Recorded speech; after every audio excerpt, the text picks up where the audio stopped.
بسم اللہ الرحمن الرحیم. پیارے بچوں السلام علیکم. سورج ڈوبنے والا تھا. ہوا اب اتنی گرم نہیں تھی. امام حسن علیہ السلام پیدل اپنے گھر کی طرف آ رہے تھے. امام حسن علیہ السلام کافی تھک چکے تھے، اس لیے ایک درخت کے نیچے بیٹھ گئے اور کچھ سوچنے لگے. پاس ہی کسی کوے کی کائیں کائیں کی آواز آ رہی تھی اور ساتھ ہی کسی کتے کی بھونکنے کی بھی آواز سنائی دے رہی تھی. کبھی تیز ہوا چلتی اور درخت کا پتا اس سے الگ ہو کر زمین پر گر جاتا.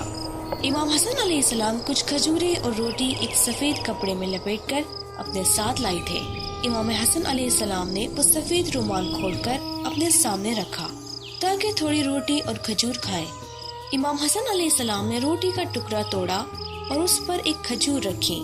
ابھی منہ میں ڈالنے ہی والے تھے کہ جھاڑیوں کے پیچھے سے کوئی آواز آئی. امام نے اپنا ہاتھ روک لیا اور فرمایا، کون ہے؟ جو بھی جھاڑیوں کے پیچھے ہے وہ سامنے آئے. امام حسن علیہ السلام نے پیچھے مڑ کر دیکھا لیکن کوئی دکھائی نہیں دیا. کچھ دیر کے بعد ایک سفید کتا جھاڑیوں کے پیچھے سے باہر آیا. کتا کچھ دیر کھڑا امام کو دیکھتا رہا اور پھر آگے آیا. امام مسکرائے اور فرمایا، اچھا تو تم تھے، لگتا ہے تمہیں بھوک لگی ہے. تب امام نے روٹی کا ایک ٹکڑا اٹھایا اور تھوڑی دور کے فاصلے پر کتے کے لیے رکھ دیا. کتا روٹی کھا کر پھر سے انتظار کرنے لگا. امام نے کھانا شروع کیا اور کتے کی طرف دیکھ کر مسکرانے لگے، لیکن کتا ابھی بھی امام کی طرف دیکھے جا رہا تھا اور پیر سے اشارہ کر رہا تھا.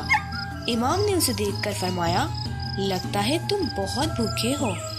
پھر امام حسن علیہ السلام ایک لقمہ خود کھاتے اور ایک لقمہ کتے کو دیتے. کچھ دیر کے بعد امام حسن علیہ السلام کا ایک ساتھی وہاں آیا. اس نے جیسے ہی کتے کو دیکھا زور سے چلایا، یہ کتا یہاں کیا کر رہا ہے؟ کتا ڈر کر پیچھے ہٹ گیا. امام حسن علیہ السلام نے اپنے ساتھی کو روکا اور فرمایا، رکو، اسے مت چھیڑو.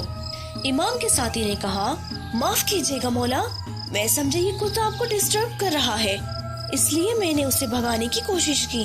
امام حسن علیہ السلام نے اپنے ساتھی سے کہا، خدا کو یہ پسند نہیں ہے کہ ہم کھانا کھا رہے ہوں اور ہمارے سامنے کوئی جانور بھوکا رہے.